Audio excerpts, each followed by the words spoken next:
আল্লাহর প্রতিনিধিকে মানতে হবে। আল্লাহর প্রতিনিধি প্রকাশ হলে যে দেশে প্রকাশ হয় সে দেশে দুনিয়াবী নেতাগিরি ধ্বংস হয়ে যায়। যে দেশে আল্লাহর প্রতিনিধি প্রকাশ হয় সে দেশের মানুষের নেতা আল্লাহর প্রতিনিধি হয়ে থাকে। বাংলাদেশে আল্লাহর প্রতিনিধি প্রকাশ হলে বাংলাদেশের প্রধানমন্ত্রী আল্লাহর প্রতিনিধি হয়ে যায়।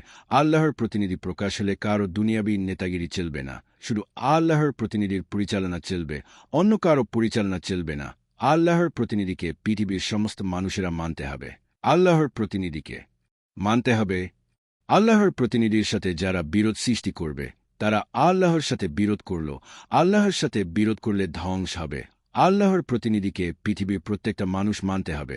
আল্লাহর প্রতিনিধি যা চাইবে তাই পৃথিবীতে হবে। যাকে আল্লাহর প্রতিনিধি আল্লাহ বানিয়েছে তার সাথে মাস্তানি চলবে না, কোন প্রকার বেয়াদবি চলবে না। আল্লাহর প্রতিনিধির সাথে কোন প্রকার খারাপ আচরণ করলে আল্লাহর সাথে সাথে নগদ বিচার করে শাস্তি দিবে। পৃথিবীর মালিক আল্লাহ, পৃথিবীর সমস্ত মানুষের মালিক আল্লাহ।